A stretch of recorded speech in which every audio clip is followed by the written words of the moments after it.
my name is Scott Park Phillips, and welcome to Born to Spin, the story of the Chinese martial art Bagua and its origins in the god Nezha.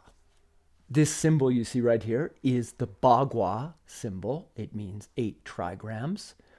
And Zhang means the art of the open palm. It got its name around 1900, and before that, no one knows what it was called. So I had a bit of a puzzle. I studied a lot of dance. I've been doing Chinese martial arts since I was a little kid, and I studied a lot of dance, especially in my 20s, many different styles, many different ethnic dances. Studied North Indian classical dance. I studied lots of African dance. I studied European folk dance, pre-classic dance, and ballet. And I kept noticing that there was a lot of martial arts skill in dances all over the world. At the same time I was doing Chinese martial arts, I kept noticing there were lots of performing skills in the Chinese martial arts. Since in Northern Shaolin, you have this, take the audience's eyes over there, and then suddenly, I love you, these dramatic gestures, but I don't want to marry you. Or the Tai Chi form, for instance, had this making the golden elixir, drinking it. This is a butterfly, it means waking from a dream. Zhang Sun Feng put on his pants, put on his hat, combed his beard, tied his belt, stepped outside. And what did he see? What was all this mime doing in the Tai Chi form? I was being told that it was just for fighting. And the story didn't line up. And this was true for all sorts of dances as well. For instance, the waltz, right? The waltz. Da da da da da da da da da. The waltz is based on drop steps, which is how you generate power in martial arts, and up steps, which is how you unbalance someone. But in fact, the actual skill with a partner is how you control someone else's center. And that's an advanced level skill that waltz dancers just take for granted. It was advanced over in the martial arts, but in the dance, it was just standard knowledge. It's like, what is going on here? Why are these things like that? Or in African dances, for instance, you see all kinds, or Haitian dance, you see this kind of technique, right? It's clearly for fighting, right? Clearly.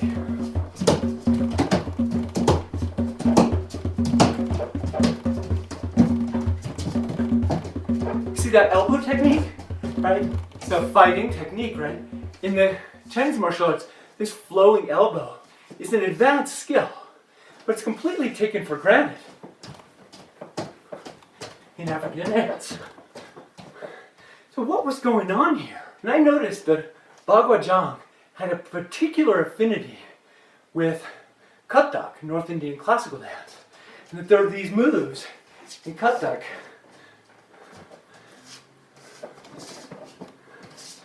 that were actually really close.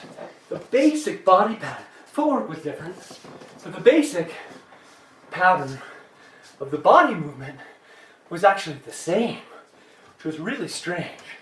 So the puzzle was, why does Bagua Zhang have so many similarities to dance, and why is there so much theatricality in it if it was just for fighting, which is what my teachers were telling me?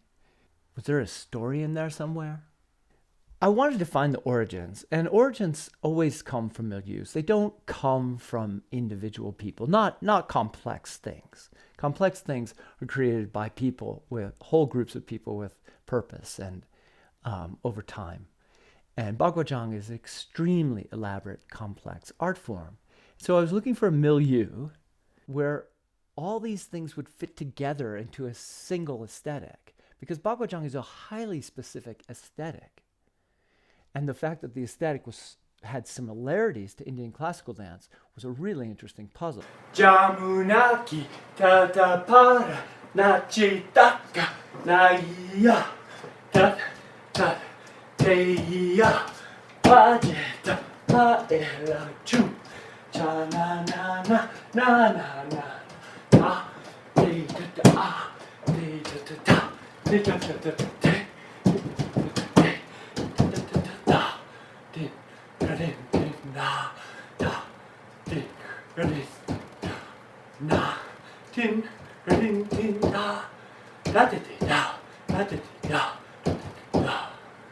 So that's telling the story of Lord Krishna, Lord of the Dance, dancing on the banks of the river Jamuna, and his ball goes in the water. And he jumps in after it, and he meets the snake god, Najitaka, or the Naga god. And he fights him. And then pulls his tail, torturing him a bit. And he comes out dancing on his wet head. And that's the creation story of Kathak dance. So it traveled wherever this style of dance, which really has its roots in the 1500s or so, traveled. This would be the first thing they would teach, probably the first thing they would show, because it is the story of the creation of the dance. And as you can see, it has lots of similarities to Bagwajang. This basic training movement is what you do when you're doing Bagwajang. It's the same training. And spinning, of course, is a major part of both arts. Even this style of circling of the arms is the same.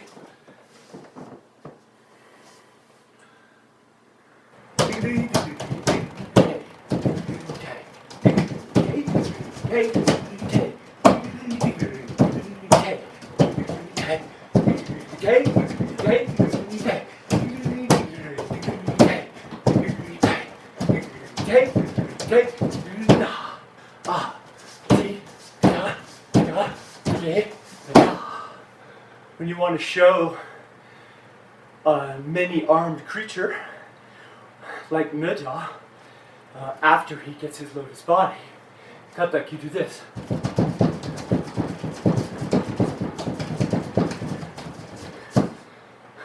can see it's a lot of spinning. I was looking for something that had Dao Yin, the origins of a great deal of theatrical movement, theatrical ritual, embedded stories, and embedded characters. Okay, we have to give people a reason to want to create a thing that looks like Bagwajang. The first thing you need to know is the theater was everywhere. In China, you could hardly go anywhere, any time of year, without encountering some kind of theater. In fact, you could say it was the most common religious experience of the average Chinese person, because theater was religion, and theater was full of martial arts. Theatrical festivals were sites for learning history, codifying ethics, providing mutual aid, and engaging in collective action. These were trained fighters. The theater even used real weapons, and they had this in every place except Beijing. They used live weapons, and had this amazing technology, which was bamboo poles and rope, and you could make elaborate theaters in a very short period of time, put them up and take them down. And they traveled all over the place, putting up theaters wherever they wanted. But most temples were considered theaters. The organizational cosmology of this theatrical ritual plays were used as a model for organizing social institutions, not just militias, but mechanisms for sharing resources like water or repairing roads. They were, in fact, a type of local government, and they collected local taxes. That's right. Theater was government. The gods of the theater were in the temples, and the gods of the temples were on the stage.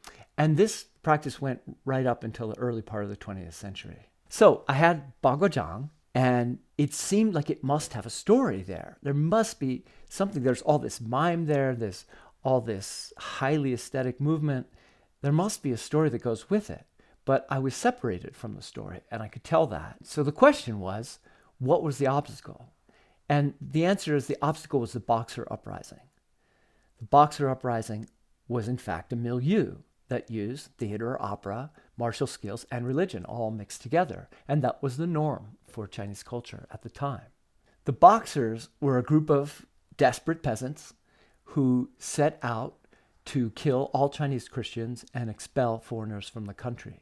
They did rituals, they did martial, religious, theatrical rituals in which they invoked the gods of the theater and became possessed by them. And in this state, they believed that they were invulnerable to bullets. When they attacked Beijing, they attacked the foreign embassies. And the Chinese government oscillated and flip-flopped over whether or not to support the Boxers. But at the moment they attacked the embassies, the Chinese government actually backed them. And that caused the invasion of 8 foreign armies. There they are, all represented. And there's the Russians. So where did all these rituals go? Well, you had this theatrical culture, and then you had this incredible humiliation because the Boxers were decimated and executed in vast numbers. And the empress fled. Beijing was occupied for over a year. And the Chinese people's reaction was one of humiliation. What people said was, we need to get rid of it all. We need to get rid of theater, martial arts, and religion. They're all the source of our humiliation. But then people started arguing for various ways they might be separated out. Because theater, you could copy the West, right? And it was such an important part of Chinese culture. You could have talking theater, for instance. You could have theater that didn't use real weapons. You could have theater that told stories from real life rather than putting the gods on the stage. You could have theater that wasn't an exorcism. And they said similar things about religion. I call this the YMCA consensus, where they tried to make religion, or they remade religion in the model of the YMCA. They also came up with the idea that martial arts could be separated as just a skill set like boxing or wrestling in the West. So this would be the secularized version. We also have the despirited version, right? So you take the spirit out of the arts and you take the spirit out of the theater. So both phenomena, secularized and despirited, happened. But this was a major process because this was Chinese culture. Chinese culture integrated these things, integrated theater, martial skills, and religion at every level of society. So Chiang Kai-shek wrote on the top of his journal every day for 20 years, avenge humiliation. Chiang Kai-shek was the leader of the nationalists and a Christian. The goal was to destroy Chinese martial arts, theater, and religion. They kept hitting at it. But of course, these arts fought back in various ways, and martial artists came up with the idea of Jingwu, pure martial arts, completely separate, just martial skills. And they modeled that on the YMCA. What was Baguazhang before the Boxer Uprising? Well, it was Daoyin, theatrical rituals, martial skills, embedded stories, embedded characters, and also the Golden Elixir. Festival culture, which fostered this integration of elements, was largely eliminated. It was attacked in what was called the anti-superstition movement, especially in Beijing, but everywhere. Over 500,000 temples were closed during this period. The art of Baguazhang persisted, but the story about it had to be hidden. And then this guy, Shang Kai-run, shows up. And Shang Kai-run was a Baguazhang teacher, and he came up with the idea, novel idea, that you could replace religion with fantasy.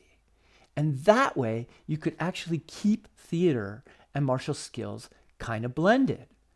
And he started writing film scripts, and they became blockbusters. It was huge. Over 230 films were made in between 1928 and 1934. A lot of films were made, and hardly any survived.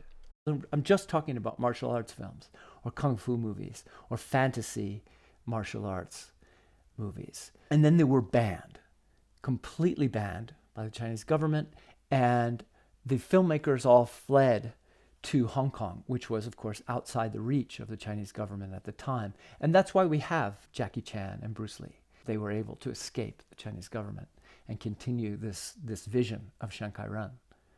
One of the stories that was actually in newspapers and writings of the time that was particularly credited with the crackdown, which ended all of this amazing kung fu movie tradition, was called the Nezha story. People were seeing Nezha on the screen, and they were jumping out of their seats and kowtowing on the ground and burning incense.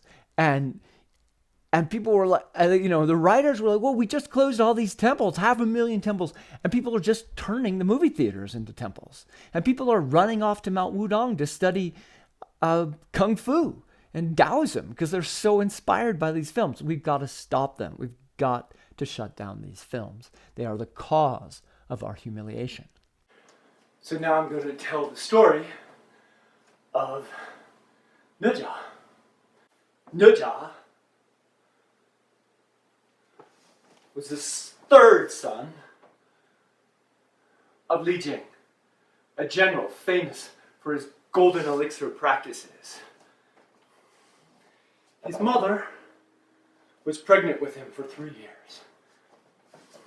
Li Jing, fearing it was a demon, said, "If you don't give birth within a week, I will kill you." So his mother tried really, really hard, and out popped a spinning blob. And Li Jing chopped it with his sword, and out sprung Nezha, happy, smiling, already walking and talking. "Hi, Mom. Hi, Dad."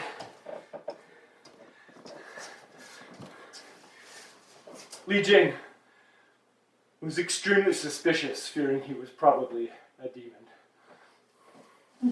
His mother loved him dearly. Some time passed, and on the back of a crane came the immortal Tai Yi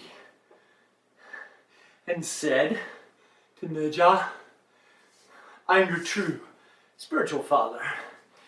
And here is a confusion scarf you can use to confuse your enemies."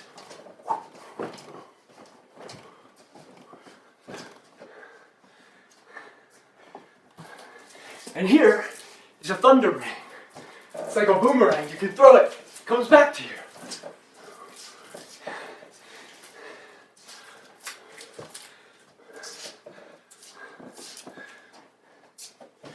A few years later, Nezha was playing at the beach with his brothers. Ball went in the ocean, and they were making a lot of noise, and the dragon came out.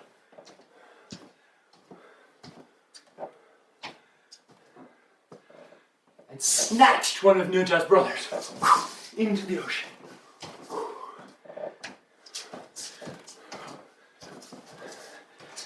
Right away, Nezha dove in after it, swimming, caught up with the dragon, yanked on his tail, smashed up his legs, broke his spine, cracked his neck,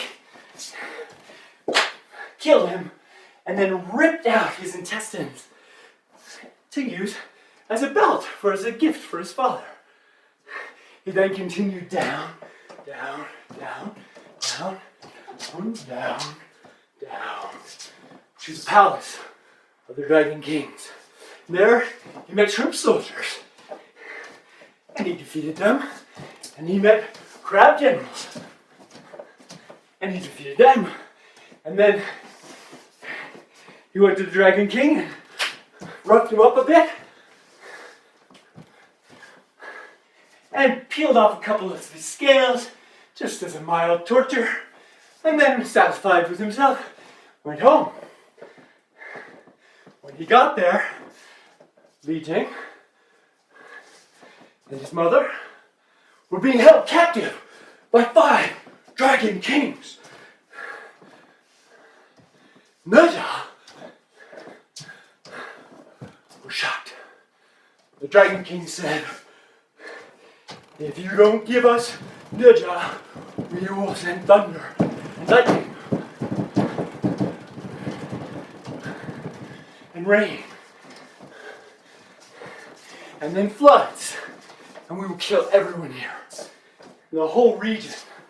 So Nezha said, If I sacrifice myself, will you free my family? And the Dragon King said, yes. And right away, Nezha cut open his body, spurting blood everywhere. Cut his flesh off his arms and his legs. Gutted himself, gave all of his flesh, flayed to his mother. And then he gave his bones to his father. And he was done.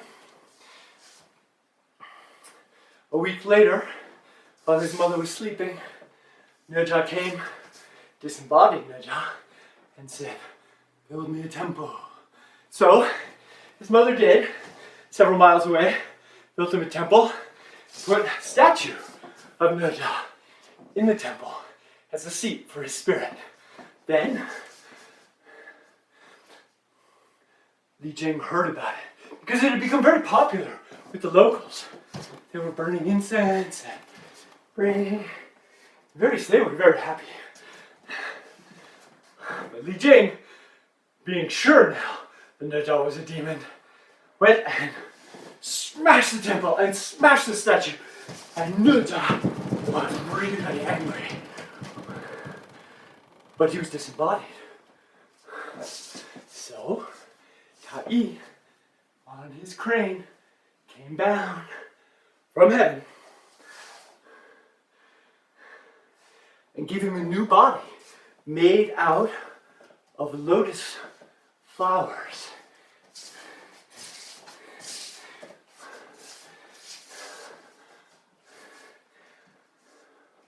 And a little bit of the golden elixir. And he gave Nezha 2 new weapons. Wind fire wheels that it could use to ride around on at lightning speeds. A bit like roller skates. And a double-ended fire-tipped spear.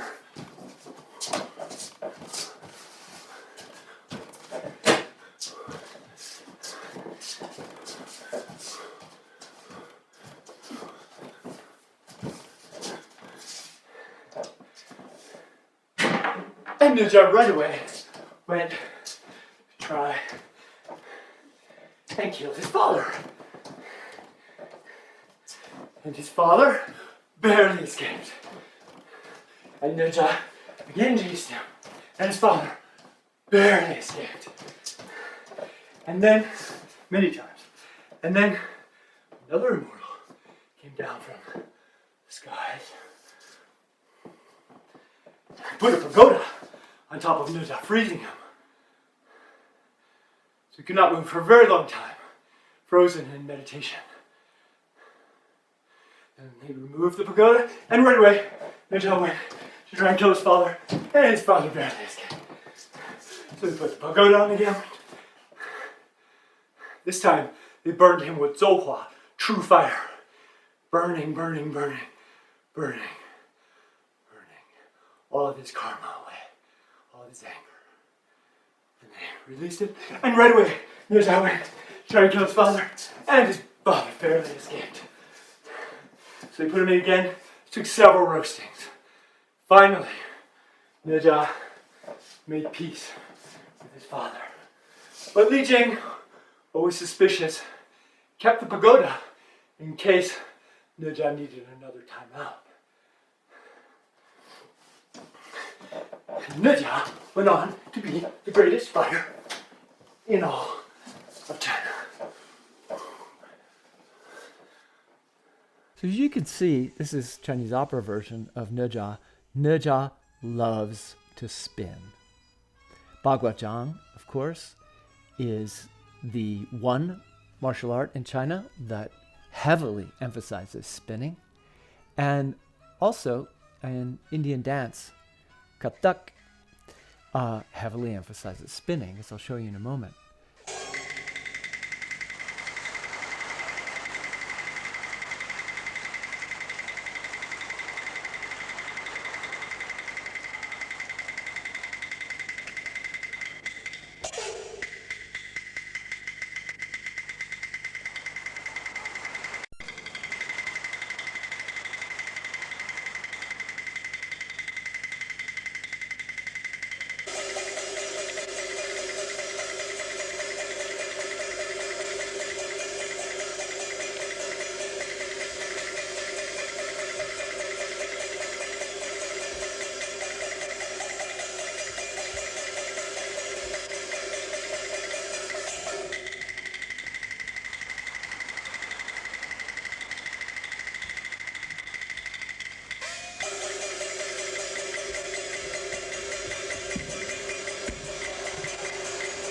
These acrobats are crab generals, and those in the yellow are shrimp soldiers.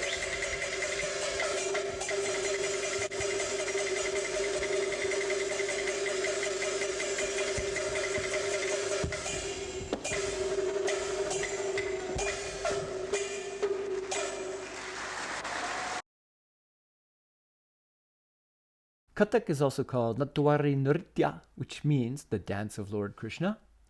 And as I showed, it has this story of Krishna dancing on the head of the snake. And you can see it's a perfect match for the Nezha story. You have Krishna dancing on the head of the snake and Nezha fighting the dragon. Lung is dragon in Chinese, and Naga is the same word. They translate it back and forth. When you write Naga in Chinese, you write Lung, and that's what we call dragon. This is my teacher, Chitresh Das.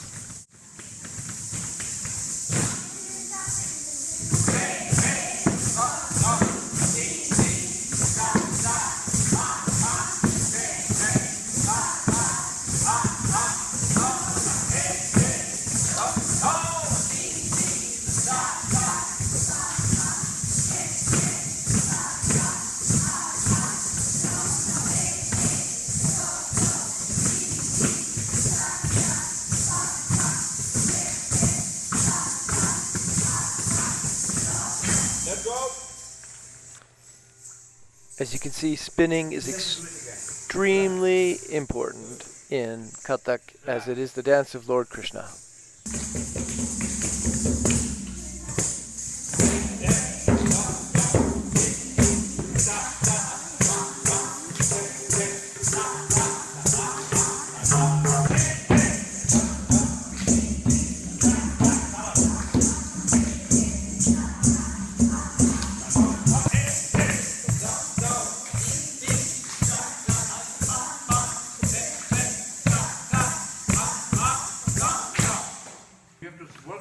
With them, these three.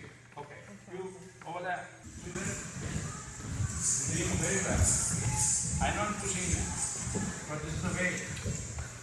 This is Indian tradition. Yeah, the heart, lungs, hand. Up. Today, all of you will hate me. Tomorrow, you'll love me. You can see the wind fire wheels here, the iconography of them. Nezha was also popular in puppet theater. There you can see Li Jing's pagoda she was holding up. Nezha was the marshal of the central altar. And this is a Taoist concept. And to understand it, you have to understand what a thunder god is. Thunder gods are a common type of god invoked in demonic warfare. That is, warfare where you imagine or visualize or even believe that demons are fighting up in the sky, or gods, demons, similar concept, are fighting on your behalf up in the sky. You can see the iconography. They have wind fire wheels. Here you have Garuda doing something similar. It's a damaru he's holding. In Indian classical dance, this is the symbol for a damaru, and this is a symbol for thunder. So the open palm is actually mime for thunder. It also represents the thunder ring. The space inside the ring is the empty space between the sound of thunder and the sudden strike of lightning. You also see a Tibetan lama here with a vajra. A vajra means thunder and lightning. It also means an impenetrable body. The book, Demonic Warfare by Mark Muhlenbeld, this is the cover. And you can see all the different snakes and the wind fire wheel and the same idea. Here's some altar deities. There's Nezha and there's a thunder god. The content of both plays and Taoist martial rituals that use the martial of the central altar was a transformation of unruly violent chaos into righteous ordered martial prowess. The purpose of setting up shrines was that when someone was killed on the battlefield, they couldn't be put on a traditional home altar because they might still be vengeful and might cause harm to the family. The same with suicides, like Nezha. You have to build a shrine to them, otherwise they'll become homeless ghosts. And what happens to homeless ghosts that are just left is that they become snakes, and that's why Nezha is a killer of snakes. They jump to snakes and other low-crawling animals. They jump from grass to trees. That's why lightning hits trees. And then they jump to humans, and they possess them and become the causes of future violence. So the idea of building a shrine after a battle is to inhibit future violence by taking all of the homeless ghosts and having a place where they can be fed. And these are called canonization rituals. And of course, Nezha's entire play is called the canonization of the gods, because that's what the play as ritual is doing. And the play itself was used to organize militias, to invoke the gods for battle, and to enshrine the battlefield dead. So different parts of the play could be used in different situations. It didn't just have to be a play on the stage. These plays were enacted as participatory rituals and processional rituals, a very, very wide range of different types of rituals. Some of these rituals included a few 100,000 people, lots of villages working together to produce rituals, and the invocation of maybe 500 gods. This kind of thing is well documented. Nezha in Taoist ritual is the marshal of the central altar. He's the leader of the heavenly armies, the commander of the generals of the four directions, who are types of thunder gods themselves. And the center of every Chinese city had this altar, and still does in Chinese cities outside of China. And it's an ancient tradition. In Taoist rituals of exorcism and renewal, legions of ghost soldiers called guibing were invoked and visualized as active symbols of chaos and order by demonic generals who have been enlisted in the service of the Tao. They would then be invoked for the defense of the city, basically, particularly for militias. Because most people couldn't read and write, these were physical rituals where people actually took on the physicality of these gods. The major method that was used was some type of mediumship. And we still have these spirit mediums, and we have Nezha spirit mediums still in Taiwan and Singapore and other places where Chinese communities are thriving. And you can see that it has been quite common to adopt the pacifier as part of these spirit rituals because Nezha is a child. Mediums possessed by Nezha have particular characteristics. They love to spin. They have the habit of doing childlike, playing games, running off to play. Suddenly, you have to give them toys so they don't run away, in fact. And they love balls, they love marbles, they love tops. They love things that spin, because Nezha is, in a sense, the god of spinning. Here you can see a ritual. This is from the southern tradition, not the northern tradition. So you see different type of slightly different movement maybe than Baguazhang, but you can see that the movement has the same basic elements. Women are often devotees of Nezha because he represents a rebellious spirit of, you might say, a proto-feminism. Women who are in bad marriages particularly tend to make offerings to Nezha. Also, he's a kind of fertility god. This is a spirit medium possessed by Nezha, a Tangqi. In general, you can see people have fun with Nezha. Nezha is a fun, rebel trickster god.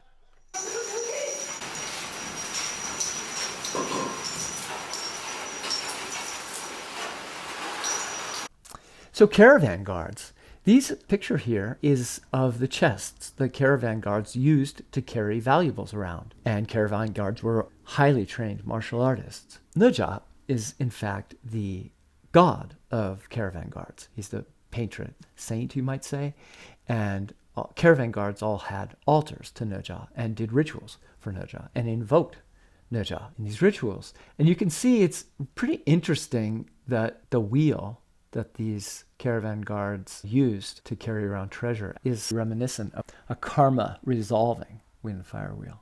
During the Boxer Uprising, it's often claimed that caravan guards were leaders of the Boxer Uprising, and there's a reason for this. And that's because caravan guards and groups of people called runners who delivered messages and did work for magistrates, like capture criminals, were all being put out of work because of telegraphs and trains. And the Boxer Uprising specifically destroyed trains and telegraphs, and also anything that was a symbol of foreigners. But they targeted those because they were losing their livelihoods to those technologies. And caravan guards were out of work. Nezha is the god of opening the road. So even in Taiwan today, truck drivers and taxi drivers will often have a Nezha deity in their truck because he opens the road. And that's what he did for caravan guards. They did rituals to open the road and then they went out. Boxer Uprising also used fire. And of course, Nezha is associated with wind fire wheels. And there are, in fact, accounts of those possessed by Nezha riding his wind fire wheels and using his wacky weapons in the vanguard, fighting the battles up front, leading the vanguard. In fact, actors too are credited with having been leaders of the vanguard and in the fights because they were fighters. Something you probably haven't heard about Beijing is that Beijing used to be called Nezha City, colloquially.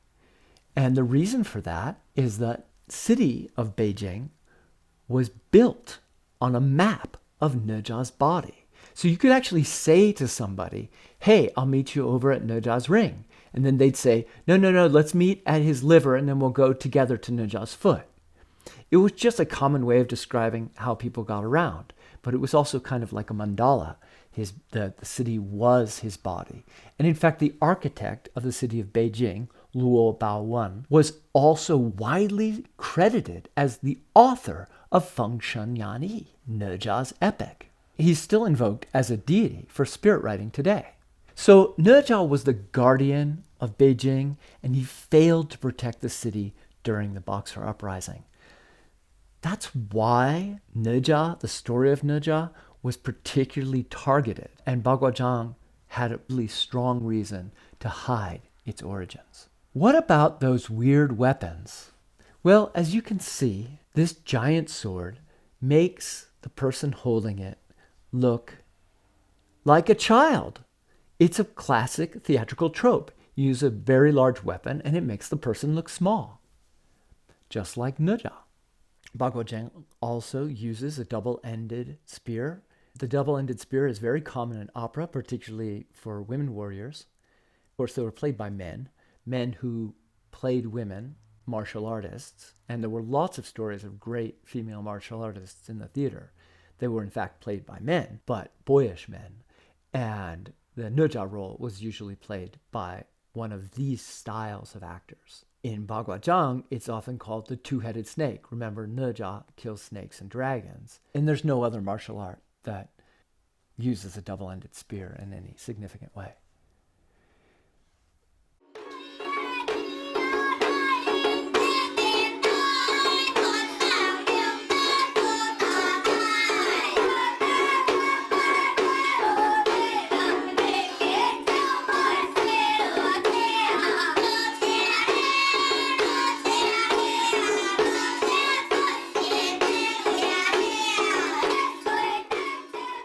Here you have Li Ziming, who was a martial artist, one of the first to come out in the 1980s. And there's some early pictures of him. And here he has two wind fire wheels or thunder rings with pagoda behind him. And he's in the classic Nezha pose. I'm pretty sure he knew, but the political consequences of saying this are too risky. I think he was hoping that a future generation would recognize this. And that's why he took this picture. What are all these wacky weapons used in Baguazhang? The mystery of the deer horn knives. Cutting the thigh to feed the family was actually a common practice. It's a weird idea, right? But flaying was a really common practice as punishment in China. In fact, death by 1,000 cuts, which is flaying, was the punishment for treason. And it was a common punishment in China. People would actually use cutting their own flesh and feeding it to a family member when they were sick. This was illegal, but it was talked about a lot, so it happened. You also have the idea in Tibetan Buddhism, which had infiltrated China, of Chi, of flaying oneself in a spiritual sense, to make your body an offering to demonic forces, to feed them as a way of deconstructing, you might say, your identity. There's a lot more to that, but it's a path to enlightenment. You also have Shunda, or spirit-hitting cults. and there are where people cut themselves. There are 3 different types. One where there's a cut and no bleeding, there's a sharp weapon and no cut, and then there's also cutting and no pain. You can see here is Tibetan flaying knife, and there's a similarity there between the weapon called the deer horn knives. So I looked for the origins in India, and in fact they do have something called a Vajra Mushti, which is a style of blood sport wrestling, where they wrestle with this weapon in their hand. You also have, very big in India, the chakram, which is a Sikh weapon. It's used for throwing like a boomerang. During the Boxer Uprising, the British sent Sikhs as their infantry, and you can see this Sikh has a thunder ring on his hat. But then I realized, all Chinese dragons have horns. In fact, these should be called the dragon deer horns. If you put them together, they make a ring, which looks just like a wind-fire wheel or a thunder ring. And it's the perfect weapon for wrestling a dragon, for self-flaying, and telling the story of Nezha. Of course, then we have this strange weapon, which everyone says, why would you ever use this weapon? You'd obviously kill yourself. It has 26 edges and points altogether, which surely makes no sense. It's a fighting weapon. Then I realized, wait a second, these are dragon deer horns. Of course, you could use it if you were telling a story. You can also put them together, and suddenly it's a wind-fire wheel. Or a thunder wheel. Thunder ring. Yeah? It's the perfect weapon for Nezha flaying himself.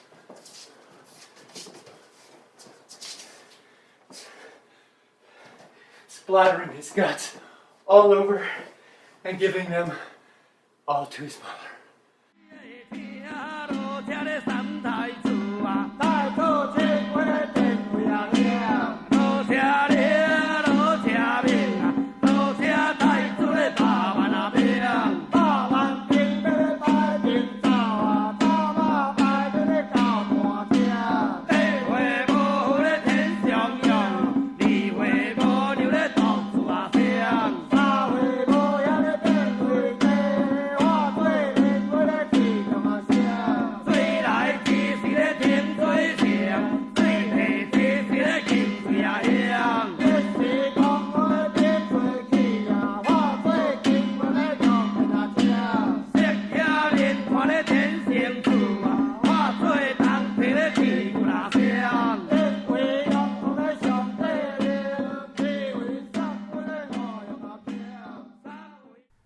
So I think Li Ziming knew about Nezha, and I think that Baguazhang was originally a ritual for organizing and inspiring and leading troops.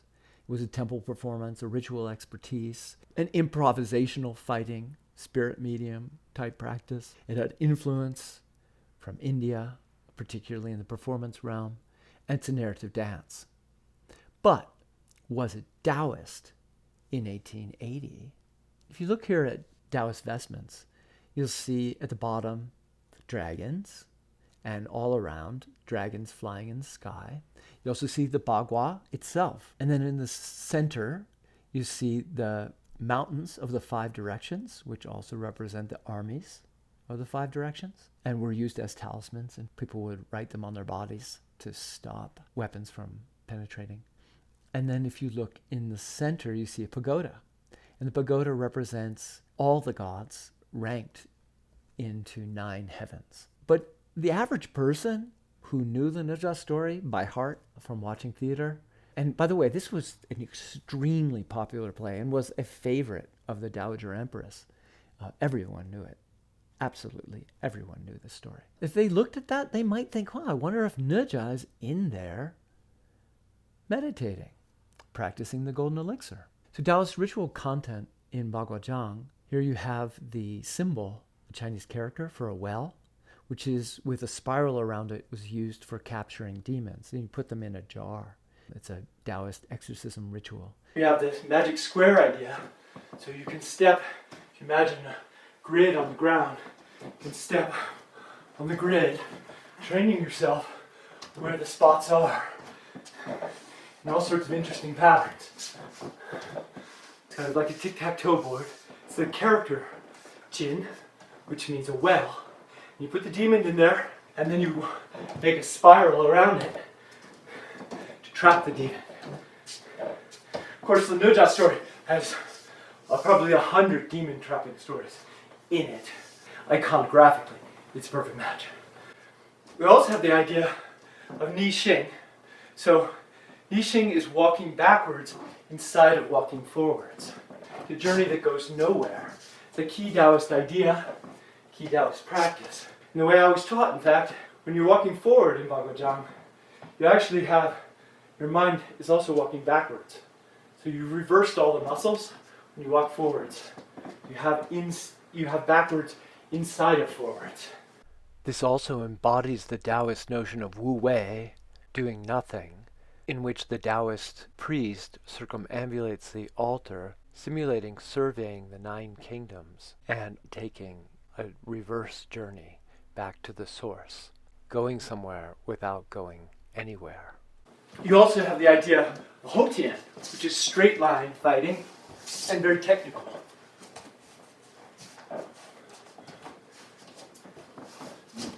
And Xiantian, which is improvised. These are key Taoist concepts. Houtian means inside of time, linear time. Xiantian means outside of time. Also in Chinese opera, you have the idea running a circle means you're traveling in time. Run the other way, traveling backwards in time. So, again, iconographic match for issues of time. Neidan in Baguazhang. There are many different words for Neidan, or the inner elixir. Jindan is in fact more commonly used historically than Neidan. It means golden elixir. Liandan means the lotus elixir. Lianhua Dan, the lotus flower elixir, also common. Lianjing, Hua Qi, Lianqi, Hua Shen, Lianshen, Hua Xu, which is a description of the golden elixir, using visualization to replace the felt body. So when you're in pain, when you're standing really, really still for, an hour, which I do every day, any serious practitioner does every day, and you feel pain, in your mind, you just think, oh, that's heat, that's fire. And you welcome it. You welcome the pain. It's just burning away any impurities, any imperfections. The basic practice of the golden elixir, you have to do it to understand it, but it creates an alternative ordering of perception action loops. You're basically making an immortal egg, and that's again the symbol of the lotus flower is the same thing. Your qi floats off the body, and then your mind expands out infinitely to the outer edge of emptiness. You're remaking the body. There are 3 types of immortal bodies. Every martial art before the Boxer Uprising had invulnerability practices. There are 2 main types. There's the Vajra or diamond body, that is Jingang, impenetrable like the Monkey King Sun Wukong. And there's also the Xian, Xu, or the empty or insubstantial body, the cloud-like body, so weapons can't touch you.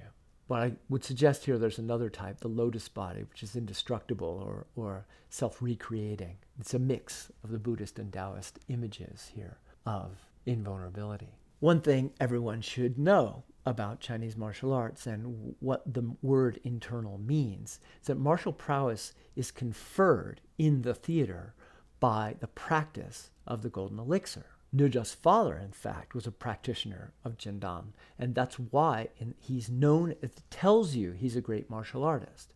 In the theater, this was a shortcut, you might say. Like in the movies, we have a montage, and you see Rocky boxing and jumping rope, and then suddenly he can fight better. And this is constant in our film. The same thing was true in Chinese opera. You took a pill, or you read a book, or you sat down to meditate, and suddenly you were a fantastic fighter. In popular culture, the idea that the golden elixir would infer fantastic martial prowess was universal. So it's not at all unusual that there would be something called internal martial arts that in fact meant the cultivation of the golden elixir with martial skills.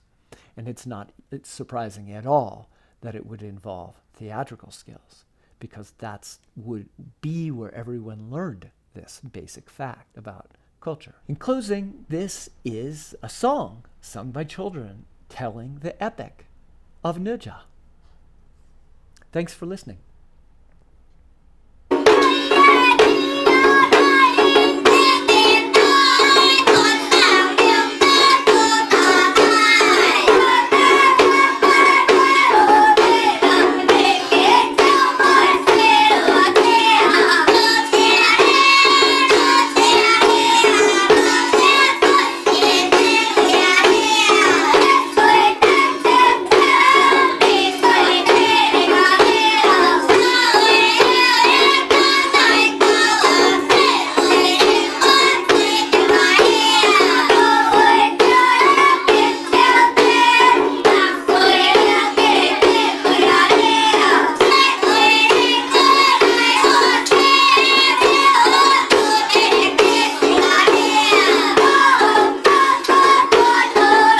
Check out my books at Amazon.com.